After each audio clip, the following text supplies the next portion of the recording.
y'all, welcome back to my little corner of the world. This is Casey's corner. It's my indoor corner these days, and this is welcome back to my what makes a Hedgewitch series. Today, if you couldn't tell by the title, I'm talking about facing our fears. This is the third one, I think, in the series, so thank you guys so much for everyone who is supporting this series and stuff. I know I've got a lot of interests all over the place, so if my other stuff isn't for you, but this stuff is, yay! Thanks for sticking around and waiting for the Hedgewitch stuff to come up. Y'all are awesome. And if the other stuff is more your jam, but you're just popping in here for support, yay! Thank you so much. You're awesome. All right, so facing our fears. Recently, I was reminded that about 5 years ago, I attended my first class at the Hearth Wisdom store. It was at its first location, which was a tiny little place they outgrew years ago. And it was a class where I learned how to make Hedgewitch ladders. Witch ladders. I guess some people call them Hedgewitch ladders. I think that was actually in the pamphlet. We got a packet of information, and actually, this right here is the very ladder I made that day. Oh no, there goes the ding of my...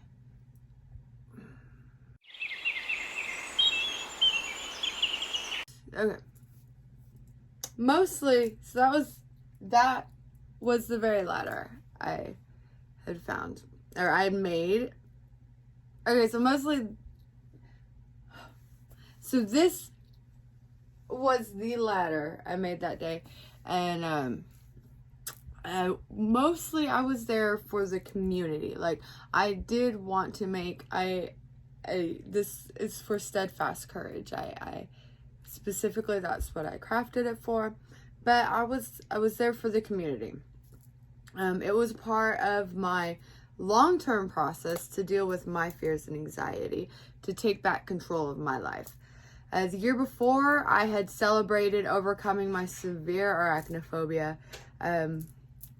with this necklace, and by also holding our new pet tarantula.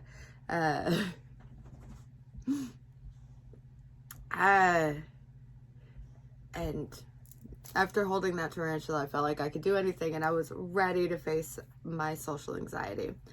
This kind of work is often called shadow work these days. You hear that, it's a big buzzword all over the place. It's a specific term in psychology and also in witchcraft. And it is something I think everybody, regardless of whether you're a witch or not, everybody should spend time on that. For me, I feel like Hedgewitches particularly need to face their fears as part of the paths we choose. As I've said before, a Hedgewitch is not bound to any singular religious path or organization. We walk those wild in-between places others fear to go. So we gotta be able to face our fears. Be ready to go to those places. We face shadows and embrace them and learn from them and understand their existence in such a self-empowering way. Few dare to walk that path. Nearly 20 years ago, my oldest son was born, and that was when I first decided to work on my fear of spiders. So I didn't pass that on to my son. By the time my second son was born, about 5 years later, and I've started my cognitive behavioral therapy. I've mentioned that in other videos. By the time that was happening, about 5 years later, it was worse than ever. It had, I couldn't camp like I used to love doing. I couldn't garden or hike, because there were spiders everywhere, and I couldn't enjoy it.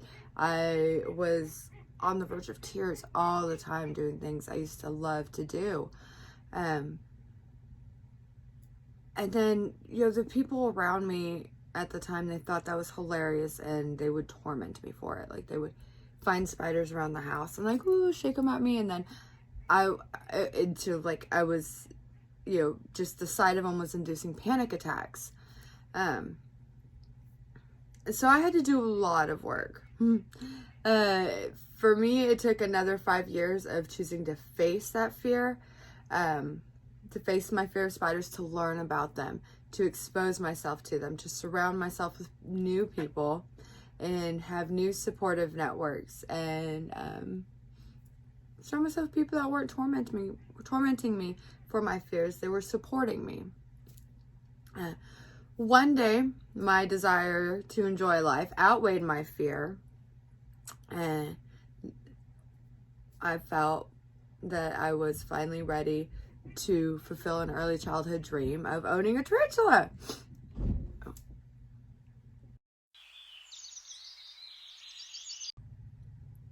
So it was my husband's dream as well. I mean, he also had wanted a tarantula, and because of my fear, he had never been able to have one. So with his support, he was like right there cheering me on. And if you're interested, I'm gonna put that picture at the end of this video. But anyways, I finally held my first tarantula, and it was awesome. Sat on my bed, followed all the safety protocols. She's a big girl. I think it was arachne. I'm gonna have to double check when I see the picture. But that just opened the dam. Like, I could do that. I could do anything. We ended up with so many more tarantulas after that. And that broke that, and after doing that, like that, broke that fear altogether. I was no longer arachnophobic. Like, officially, I could check that off. I could hold a tarantula. If I could do that, I could do anything. So I decided, why stop there? Let's start working on my social anxieties.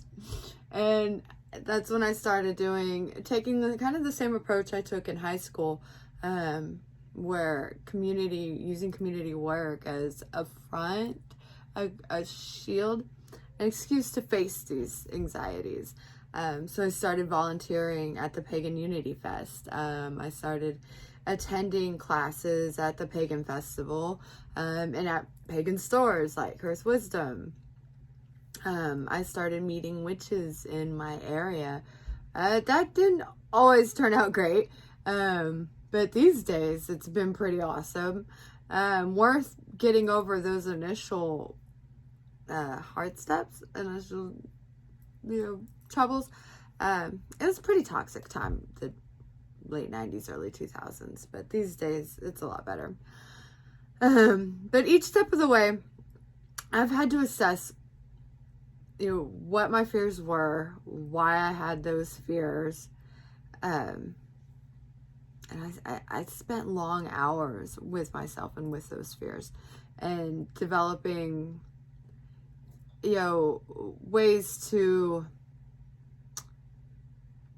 face them head on. I've had to think about my worst fears in order to understand them and face them head on.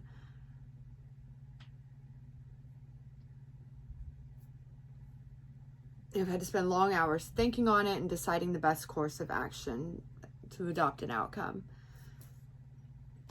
I had to embrace and understand that part of me, that I was afraid, the part of me that was afraid. Then sometimes I had to let her die, the scared part. And I say that all the time, like, I sometimes have to let that part of me die just to get through this thing that I need to do or that I want to do. I'm not the same woman that I was when I started this journey. And I'm certainly not the same witch. I've dealt with some of my worst fears and faced them head on, and I am still standing. I'm still here. I walked the tangled hedges in my mind and came out the other side with hard-earned knowledge and a newfound respect for the thorns that I encountered on the way. I would not be the Hedgewitch I am today if I was still too afraid to stand on my own. If I didn't learn my own strength and my weaknesses. I still have a long journey to go to overcome all of my anxieties and fears. That's life. That's what life is. But I'm taking that journey, and I'm happy to acknowledge that my journey to get this far has been long. I mean, I'm 20 years deep now. But it's been harder in progress, and it's not over yet. And it has been progress. I've made amazing progress. I'm only 5 years into this specific journey of actively working to overcome my social anxieties. And in those 5 years, I've changed my life. I've volunteered at the Pagan Unity Fest and eventually was asked to join the coordinating committee just before the pandemic hit. I've lived my dream of volunteering at the North Texas Irish Festival. I became my own boss and am now successfully self-employed dog groomer for special needs dogs, for dogs that they scare other groomers, but I saw that they just needed to be understood and given different circumstances to overcome their own fears and anxieties, and that has been amazing. I've spent the last year and a half leading monthly online community events for my favorite podcast, the Witch Bitch Amateur Hour, their online coven, which that's a great place to be. Great podcast. Go check them out. And then go check out their Patreon, and then also their free, the online coven. That's free.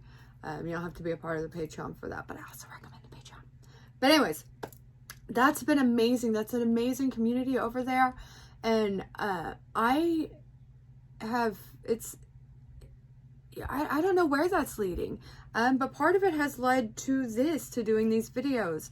And for some reason, I've gotten 50 followers here on the YouTubes. Yay! Thank you guys so much. It's been amazing. And I can't wait to see where I'm going next, where this journey continues if I keep facing my fears. It's going to be amazing. I can't wait to see what kind of Hedgewitch I can be and what kind of knowledge I can share if I face my fears. It's going to be amazing, guys. Thank you so much once again for joining me and for doing all the like, share, subscribes, doing all the things. I don't know why I do that, but I do. And just love you guys. Thanks so much. Oh, that's why I was doing that. My other socials, I'll drop them down in the description. I was trying to remind myself. My Facebook, I have a Facebook page for this channel. It's on Facebook. Welcome to Casey's Corner, KACIE''S Corner, just like the name of the channel, Casey's Corner. And if you want to find me on Instagram, it is KillaCasey 327, KILLAKC numbers 327. And there you go. Thanks so much, guys. Y'all are great. Love you. See y'all next time. Bye.